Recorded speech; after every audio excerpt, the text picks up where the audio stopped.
박상규 시사평론가께서 이제 설 연휴 동안 생방송하신다고 하니까 그것도 기대하시는 분들이 굉장히 많습니다. 예, 다음 주 월요일과 수요일 아침 10시부터 시작되니까요. 꼭 좀 보시기를 부탁드립니다. 자, 지금부터 또 경제 소식 살펴봐야죠. 매주 금요일 이 경제 포커스로 여러분들에게 아주 그냥 속 시원한 경제 소식을 전해드리고 있는 남자 이주호 경제평론가와 함께하겠습니다. 어서 오십시오. 네, 안녕하세요.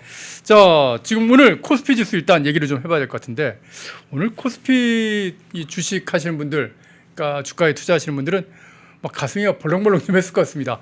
시작하자마자 이렇게 확 올라갔다가 1시간 만에 툭 떨어졌다가 그리고 다시 또 올라갔다가 결국에 떨어지는 이렇게 완전 오르락내리락 장세를 반복하던데 이제 내일부터는 이제 설 연휴가 들어가면서 국내 증시는 쉬지 않습니까? 네. 그러나 이제 미국 증시는 계속되기 때문에 네. 어떻게 보면 미국 증시가 굉장히 중요한 그런 기간이 될 것 같은데 미국 증시 움직임을 보니까는 이 AI 공포 때문에 지금 미국 증시가 지금 급락하는 그런 일들이 계속 벌어지더라고요. 그런 가운데 이제 설 연휴 기간 동안에 어떤 우리 증시 그리고 오늘 뭐 급등날을 반복한 오늘 우리 증시 이 주식시장 상황 어떻게 보시는지요? 자, 우선은 일단 미국 주식부터 먼저 말씀을 드릴게요. 네. 왜냐하면 지금 미국 주식이 계속적으로 하락세를 보이는 가장 큰 이유가 이 AI가 이제 산업에 침투를 해서 잠식시킬 것이다요. 가장 큰 우려가. 뭐 쉽게 설명드리면 예를 들면 저 AI가 지금 소프트웨어 기업들 있잖아요. 미국에는 소프트웨어 기업들이 많습니다. 뭐 앱너빈이라던가 굉장히 많은데 그 기업들을 이제 AI가 그걸 대체를 하면서 그 기업들이 돈을 이제 못 벌게 된다가 나온 우려예요. 그러면서 미국의 지금 소프트웨어 기업들이 계속 급락세가 나오고 있고요. 심지어 앱너빈 같은 경우는 호실적을 발표했는데 어제 20% 빠졌습니다. 그러니까 거의 폭락 수준이에요. 근데 이게 어제 또 뭐냐면 이제 수익형 부동산이랑 이런 관련주들까지 다 빠진 거예요. 그러니까 이게 확산되고 있어요. 지금 뭐냐면 뭐 사실 뭐 메모리 반도체 뭐 이런 낸드 플래시 가격이 계속 오른다라는 얘기가 나오잖아요. 근데 사실은 그게 올랐을 때 브로드컴이라던가 이런 쪽에서는 손해예요. 왜냐면 거기서 사와가지고 해야 되잖아요. 그러니까 비용이 들어가니까 거기도 지금 빠지고. 그다음에 AI 소프트웨어는 AI가 침투해갖고 여기가 잠식된다 해서 빠지고. 그러면서 AI가 이제 많은 일들을 대신할 거다 해갖고 지금 하락세가 나오는 건데 오늘 국내 증시도 그거에 영향을 받은 거예요. 받은 거고. 근데 사실 지수는 왜 저렇게 탄탄했냐. 사실 이게 삼성전자는 지금 저기랑은 다른 케이스예요. 그러니까 미국 빅테크 기업들과 좀 다른 케이스가 뭐냐면 삼성전자 같은 경우는 이제 메모리 반도체랑 낸드 플래시가 주력이지 않습니까? 보통 쉽게 설명드리면 메모리 반도체는 그 PC에 꼽는 D램 생각하시면 되고요. 그다음에 이제 낸드 플래시도 메모리 반도체인데 우리가 그 흔히 알고 있는 하드디스크, SSD 그게 낸드 플래시입니다. 그래서 그 두 개는 사실 삼성전자가 글로벌 탑이기 때문에 그거에 대한 가격이 계속 올라가니까 삼성전자의 영업이익률과 마진율이 계속 올라갈 것이다라는 점들 이런 것들 때문에 주가가 계속 가는 거거든요. 근데 삼성전자 빼고 다른 주가는 오늘 처참했습니다.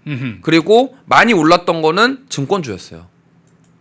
뭐 최근에 은행주들 좋았고 금융주들 좋았고 증권주들 지금 오늘 좋았거든요. 근데 이게 뭐냐면 미국장이 안 좋았으니까 이제 야 AI 때문에 우리 다른 기업들 산업이 잠식된다. 그래서 기술주들에서 매도세가 나오고 아예 그냥 그런 금융이나 이런 쪽으로 완전 수급이 쏠려버린 거예요. 그래서 최근에 지수를 받쳐주는 섹터는 금융, 증권주, 그다음에 뭐 자사주 이런 쪽이랑 삼성전자가 받쳐주고 있고 오늘 나머지 종목들은 다 빠졌습니다. 그런 상황이었군요. 지금 삼성전자 얘기를 해주셨는데 삼성전자가 주가가 이렇게 빠지는 가운데도 오늘 1.85%가 올라가지고 18만 전자가 됐습니다.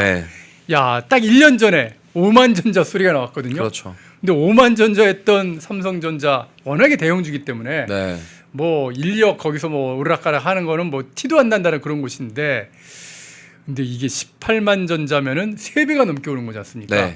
초 대박이 난 건데 그런데 말입니다. 사실 이렇게 많이 올랐지만 그럼에도 불구하고 삼성전자가 SK 하이닉스만큼은 뭐 초대박은 아니다. 그런 식으로 뭐 얘기하는 분들도 있었거든요. 근데 이번에 이 HBM4라고 하는 이런 반도체를 만들고 이걸 양산을 하게 되면서 이제 삼성전자의 시대가 열렸다. 이런 평가가 나오더라고요. 아니 도대체 HBM4가 뭐길래 이 반도체 하나 만들었다고 이렇게 난리가 나는 겁니까? 삼성전자가 원래 하이닉스에 밀렸었어요. 그러니까 HBM3랑 3E가 밀렸는데 네네. 이제 그거를 퀄 테스트도 늦었고 이제 그러다 보니까 하이닉스가 HBM3는 거의 점령을 했죠. 어허. 근데 이제 삼성전자가 HBM4에 더 집중을 하면서 예. 이렇게 더 빨리 되게 된 거예요. 어허. 그러다 보니까 그동안 주가에는 삼성전자 HBM에 대한 평가가 덜 이루어졌었는데 예. 지금 저 부분이 이제 주가에 반영되고 있다라고 보시면 좋을 것 같고요. 저 HBM4 같은 경우는 이제 엔비디아의 차세대 AI 칩 루빈이라고 합니다. 네. 이제 거기에 이제 HBM4가 들어가게 될 것이고 그다음에 앞으로 점점 좀 칩이 더 빨라지고 또 속도가 한 40% 더 많은 빨라졌다고 그러더라고요. 더 많은 처리가 필요한 것들에 HBM4를 써야 되는 그런 상황이기 때문에 예. 앞으로 그래서 저것도 사실 우리나라 하이닉스와 삼성전자 기술력이 독보적이다 보니까 이제 마이크론보다도 더 빨라질 것이다. 뭐 이런 부분인데 이런 루머도 있었어요. 마이크론이 HBM4 공급에서 탈락했다. 어허. 그러니까 루머로 판정이 된 게 이제 마이크론 쪽에서 회사 측에서 해명을 한 거죠. 루머다. 그래가지고 이제 마이크론이 어제 10% 오르고 이제 엊그제 10% 오르고 예. 삼성전자도 계속 올라갔거든요. 예. 그래서 저 HBM4는 이제 당분간 빅테크 기업들이 계속적으로 AI 칩에 대해서 계속 뭔가 만들어낼 거기 때문에 앞으로 잘 쓰일 것이다. 그러니까 네. HBM 제가 이 분야는 잘 네네. 몰라서 HBM이 1, 2, 3, 4 이렇게 발전해가는 반도체를 얘기하는 거죠. 쉽게 말해서 1세대, 2세대, 3세대 이렇게 생각하시면 돼요. 어허. 그러니까 뭐 우리가 갤럭시도 예. 연도마다 S25, S26 이렇게 아, 붙잖아요. 예, 예, 예. 그러니까 그런 똑같습니다. 그러니까 HBM 1세대, 2세대, 3세대, 4세대 뭐 이런 식이고 그다음 엔비디아 그래픽 카드도 예. 뭐 혹시 아시나요? 제품명? 뭐 1080, 뭐 예, 2080 뭐 이런 거 있지 않습니까? 90 뭐 예, 그렇죠. 것들, 예. 근데 이게 앞에가 1080 10세대, 그다음 뭐 20세대 뭐 이런 식으로 1세대, 2세대 예, 그런 예. 식으로 그러니까 성능은 뒤에는 같은데 버전이 달라지는 개념인데 근데 HBM 같은 경우는 세대가 높아질수록 오히려 속도라던가 성능도 좋아지는 어허. 예, 그런 상황이기 때문에 그러면 결국엔 저 수요가 더 많이 늘어날 수밖에 없는 그렇죠. 왜냐면 발전해가는 방향이라는 얘기인 거네요. 지금 빅테크 기업들은 계속 더 효율적이고 빠른 칩들을 만들어낼 거예요. 어허. 그러니까 그 만드는데 HBM이 들어갈 수밖에 없는 구조이기 때문에 예. 저게 HBM이 뭐냐면 기존에 우리 데스크탑에 들어가는 D램은 이렇게 뭐 예를 들면 16기가 하나 꽂고 뭐 30기가 꽂고 이렇게 꼽아서 한 2개 정도 예. 꼽았지 않습니까? 근데 서버에 들어가는 건요. 그게 속도가 그걸로 감당이 안 되니까 이렇게 쌓아서 만든 게 HBM이에요. 그러니까 어허. 저 HBM이 고대역폭 메모리인데 그러니까 메모리 반도체를 쌓아가지고 만든 겁니다. 어허. 층을 쌓아서 그게 HBM이에요. 훨씬 고용량에 그렇죠. 그리고 높은 속도, 처리 네, 속도. 그렇죠. 왜냐하면 서버는 우리가 지금 다 뭐 시청자분님들도 그렇고 챗 GPT 쓰시잖아요. 그러면 제가 만약에 챗 GPT에다 뭐 물어보고 우리 또 앵커님께서 물어보면은 걔네들이 답을 다 줘야 되는데 그걸 어디서 가져오냐면 서버에서 이런 질문이 왔는데 이렇게 어떻게 답을 줘야 돼 갖고 막 데이터를 가져와서 예. 뿌려주거든요. 그러면 얼마나 속도가 빨라야 되겠습니까? 그러다 보니까 HBM이 필요할 수밖에 없는 거고요. 그 다음에 이거는 지금 일반적으로 경제 뭐 유튜브라던가 이런 데 잘 안 나오는 얘기인데 네. 지금 하이닉스랑 삼성전자랑 비교를 많이 하잖아요. 예. 근데 이게 뭐 어떤 분들은 하이닉스가 지금 더 좋다라고 하시는데 저는 개인적으로 삼성전자가 더 좋습니다. 앞으로의 비전이. 네. 그 이유는 자 보세요. 메모리 반도체는요. 업황이라는 게 있어요. 네네. 이게 업황이라는 게 뭐냐면 이렇게 좋았다가 안 좋았다가 예, 사이클이 좋았다가 안 좋았다가. 근데 하이닉스 실적을 잘 보면은 23년도에 적자였거든요. 근데 24년도부터 좋아지기 시작한 거예요. 예. 그러면은 자 하이닉스는 지금 메모리 반도체만 하잖아요. 네. 그러면 업황이 안 좋을 때는 또 실적이 떨어지겠죠. 그리고 좋을 때는 올라가겠죠. 예. 그럼 이게 사이클이 영원할 수는 없거든요. 언젠가는 꺾이는 때가 올 겁니다. 네. 근데 이게 제가 왜 이 말씀을 드리냐면 만약에 하이닉스의 영업이익률이라던가 이런 것들이 업황이 좋을 때는 너무 좋아요. 근데 업황이 안 좋을 때는 너무 안 좋죠. 그럼 이게 표준 편차가 크잖아요. 등락폭이 너무 네. 높다. 편차가 큰 거예요. 예. 그러니까 편차가 크다라는 거는 예를 들어서 학교에 학생이 어떤 꼴찌가 10점이고 1등이 100점인 것보다 편차가 작으려면은 두루두루 70점 같은 뭐 평균 50점이라고 하더라도 예. 뭐 100점이랑 뭐 이렇게 해가지고 50점 나오는 것보다 뭐 70점, 60점 이렇게 해가지고 하는 게 편차가 적은 거잖아요. 예. 근데 제가 뭘 말씀드리냐면 삼성전자가 편차가 적은 거예요. 왜냐면 삼성전자는 HBM만 하는 게 아니라 파운드리도 하죠. 가전도 팔죠. 예. 핸드폰도 팔죠. 그러니까 사업 영역이 다양하기 때문에 하이닉스보다 편차가 적은 거예요. 그러니까 조금 더 안정적이다. 이렇게 중장기로 봤을 때. 그래서 저는 오히려 만약에 지금 우리 뭐 투자를 하신다면 예. 지금 뭐 어차피 많이 올라서 어차피 부담스럽지만 둘 중에 하나 뭐 꼭 고른다면 삼성전자가 조금 더 안정적이다. 뭐 이 정도까지는 말씀드릴 수 있을 것 같아요. 그리고 앞으로의 비전이나 그런 모든 면에 봐서 삼성전자가 좀 더 지금 치고 나가고 있는 그런 상황이다. 네. 그렇게 정리를 할 수 있을 것 같네요. 참 이렇게 뭐 삼성전자 잘 나가고 SK 하이닉스 만만치 않게 나가고 현대차도 요즘 뭐 잘 나가고 있고 그래서 우리 주가 올라가는 거 뭐 좋단 말입니다. 뭐 이재명이 빚을 내서 뭐 하든 뭐든 뭐 그렇게 하는데 이건 어디까지나 주식 투자하는 분들에 대한 얘기인 거고요. 이재명이 이게 뭐 자기 공인양 이렇게 뭐 떠올릴 그런 일은 절대 아니지 않습니까?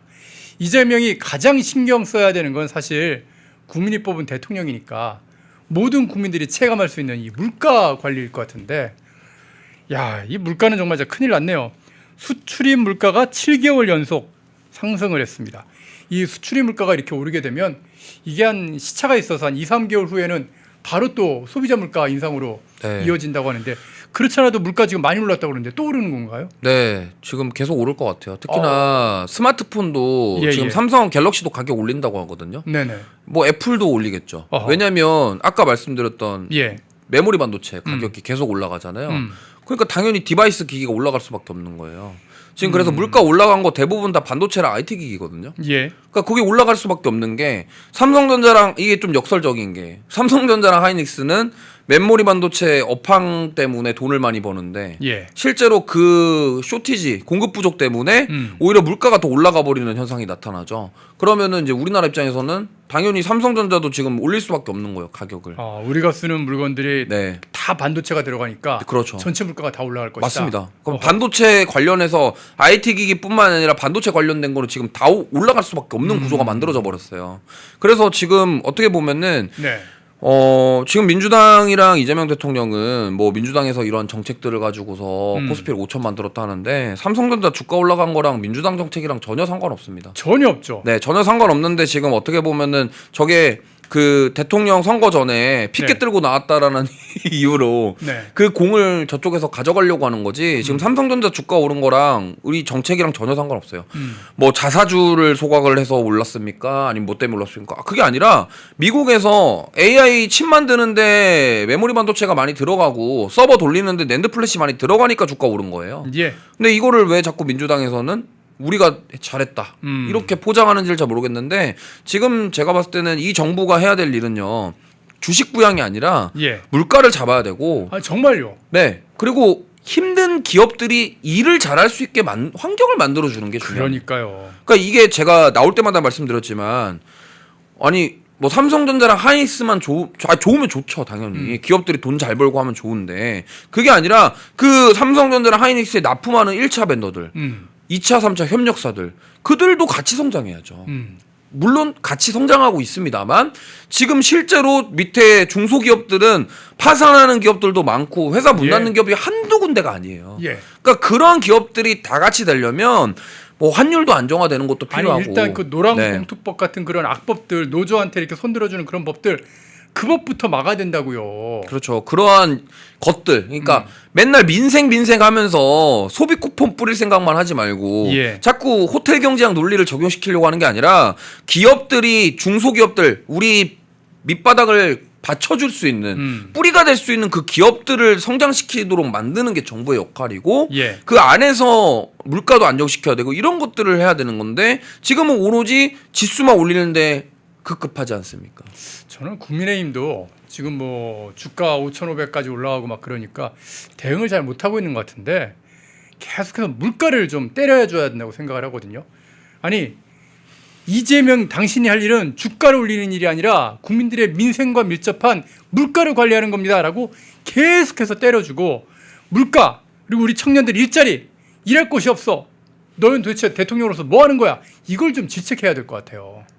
네, 지금 사실 회사에서 회사에서 회사원들 요즘에 네. 일을 하는 게 아니라 주식한다고 정신이 없다고 합니다. 아니 진짜로 버스 같은 거 타보시죠. 다 이거 보고 있어요. 네, 뭐 그 공무원도 공무원도 마찬가지라고 하더라고요. 그래서 제가 봤을 때는 이게 정말 그런 겁니다. 이게 자꾸 주식 투자에만 몰두하게 되면요. 이게 자꾸 그것만 보게 돼 있어요. 사람 심리라는 게. 왜냐면 돈이 오고 가잖아요. 근데 이게 자꾸 이렇게 정부에서 자꾸 막 이런 식으로 부양에 대해서만 하면은 이게 사람들이 점점 시간 지나면 지날수록 자꾸 이쪽만 보게 되는 거예요. 그럼 결국에는 이게 포모가 되고 약간 좀 무리하게 되고 투기가 되고 이래 버리면 이게 투자가 아니라 그 도박이 되는 거예요. 사실은 이게 제가 항상 말씀드리지만 뭐 이런 분들도 많으시더라고요. 뭐 댓글 보다 보면은 아니 우파는 맨날 뭐 부정적으로만 얘기하냐. 코스피 5천 걷는데 그걸 왜 부정적으로 얘기하냐 그렇게 따지는 분들도 있죠. 근데 이게 부정적으로 얘기를 하는 게 아니라 제가 왜 이 말씀을 드려요. 이건 좀 아셨으면 좋겠어요. 왜냐면 지수를 이렇게 그냥 지수만 끌어올리면요. 그 밑빠진 독에 물 붓기식으로 될 수가 있어요. 그러니까 이런 식으로 확 끌어올리면은 나중에 그게 속빈간정이 돼가지고 결국엔 그 다 무너지게 돼요. 공든탑이 그냥 무너지듯이. 왜 우리가 이렇게 운동하는 사람들 약물 쓴다고 하면 난리 난다고 이렇게 얘기하는 것처럼 그 약물이 다른 게 아니라 몸에 있는 그 ATP라고 하는 그 에너지를 갖다가 한 번에 땡겨갖고 쓰는 거거든요. 맞아요. 그런 주사 하나 맞고서는 확 달린 다음에 그 다음에 몸이 다 망가져갖고 엉망이 돼버리는 지금 그런 짓을 지금 이재명이 좀 하고 있는 건데 물론 삼성전자나 SK하이닉스나 뭐 현대차가 잘 나가는 거는 맞긴 맞지만 포장을 지금 그렇게 해가지고 국민들이 모든 돈을 다 끌어다가 주식에다 꼬라박게 만드는 거 이건 정말 위험하다는 거죠. 지금 부동산 때려잡아서 부동산 자금도 몽땅 다 주식으로 가게 만들고 그러고 있는데 심각한 겁니다. 네, 진짜. 지금 계속 이재명 대통령이 SNS로 부동산 얘기 자꾸 하잖아요. 그건 뭐냐면 부동산 자꾸 압박 넣어가지고 그 자금 주식시장으로 들어오게 만드는 거고 그렇게 해가지고 지수 올라가면 뭐합니까?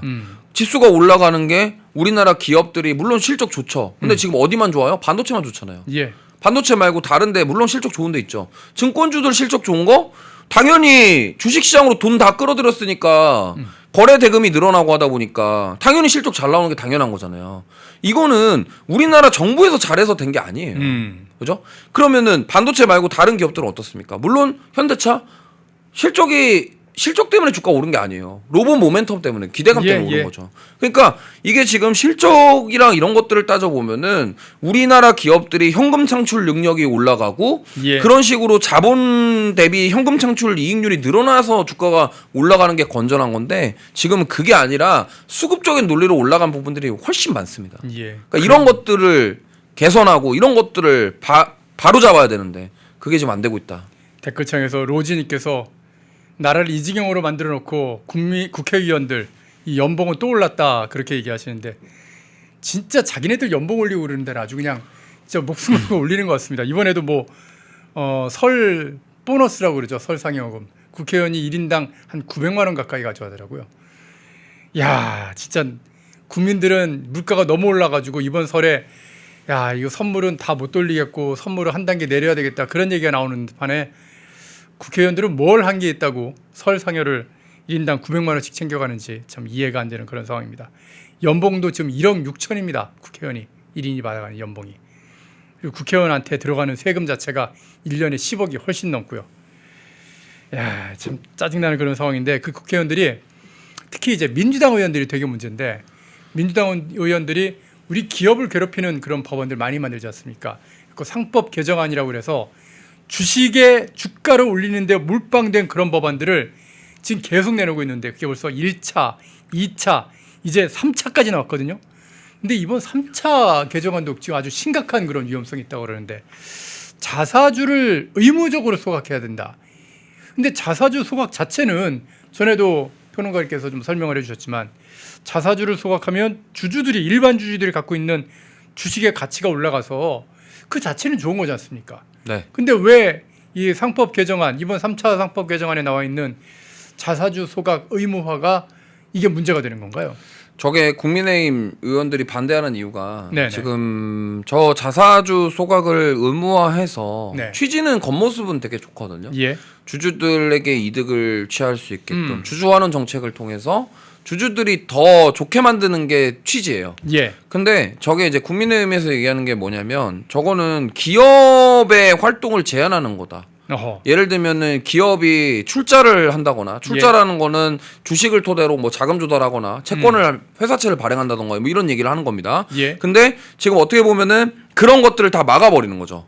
그러면은 기업들이 원하는 대로 오너일가에서 원하는 대로 할 수가 없고 운영을 하는데 제한이 많아지는 거고. 네. 그러면은 기업들 입장에서는 저 상법 개정안이 통과되면 기업 경영권 방어 목적으로 자사주도 가지고 있었는데 그것도 소각해야 되고 그러면 이제 소위 말하는 그 소액주주들 그러면 소액주주라면은 그게 국민연금이 될 수도 있는 거거든요. 네. 지분을 한 5% 그렇죠. 가지고 있으면 예, 예. 또 거기가 이제 의결권이 또 생겨버리는 거니까. 그럼 이러한 것들 때문에 지금 기업 입장에서는 막 이런저런 것들을 자유롭게 할 수가 없는 거예요. 근데 이거를 지금 제가 왜 이 말씀을 드리냐면 민주당 정권에서는 저거를 소액주주들을 보호한다라는 취지로 주주들의 환원을 하더라고요. 해야지 예. 코리아 디스카운트가 해소된다라고 얘기를 하고 있어요. 근데 이것도 좀 방향이 잘못된 게 뭐냐면 코리아 디스카운트 해소는요. 기업이 현금 창출 능력이 올라가야지 해소가 되는 기업의 겁니다. 실적이 좋아져야지 그 기업에 투자하는 사람들이 많아질 거 아닙니까? 그렇죠. 그런데 이제 그거를 하는 게 아니라 자사주를 없애가지고 가치를 올리겠다. 이게 주가만 올리는 거잖아요. 똑같은 그 방식이에요. 지금 뭐냐면 코스닥도 예.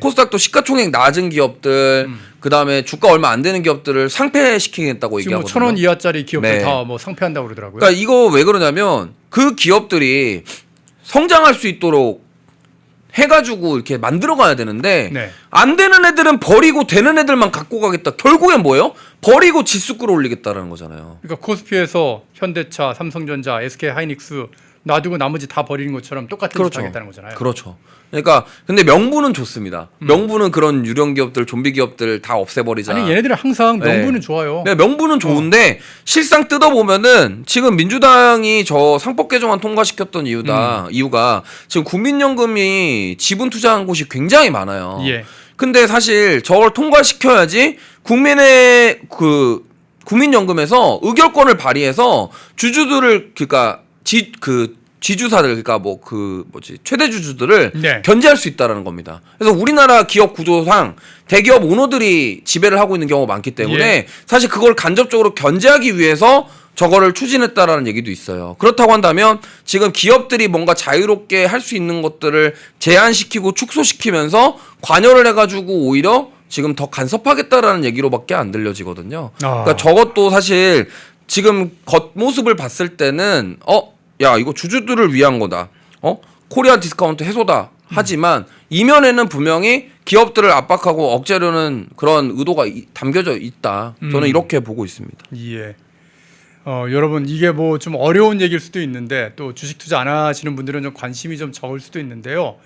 우리가 알아야지 이재명이나 민주당이 좀 어떤 방식으로 대한민국 기업들을 괴롭히고 있는지 내 아들이 다닐 혹은 우리 뭐 남편이 될 수도 있고요. 아내가 다닐 그 회사가 휘청휘청할 수가 있는지 그런 상황들을 알게 되는 겁니다. 조금 좀 어려운 내용이라고 하시더라도 저희 이주호 평론가가 굉장히 쉽게 설명해 주려고 노력하고 있으니까요. 좀 들어주셨으면 좋겠습니다.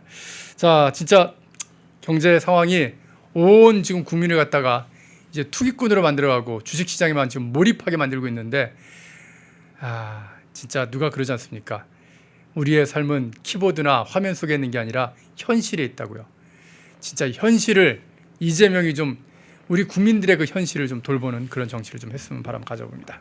자, 이주호 경제평론가와 함께 경제 뉴스들 쭉 살펴봤습니다. 자, 이제 설 연휴 지나고 뵙게 될 것 같은데 네. 새해 복 많이 받으시고. 네. 새해 복 많이 받으시고 연휴 잘 보내세요. 예, 들어가십시오. 네, 감사합니다. 펜앤마이크에서 추천하는 영상도 보고 가세요. 다른 영상도 즐기시려면 구독 버튼을 꼭 눌러주세요.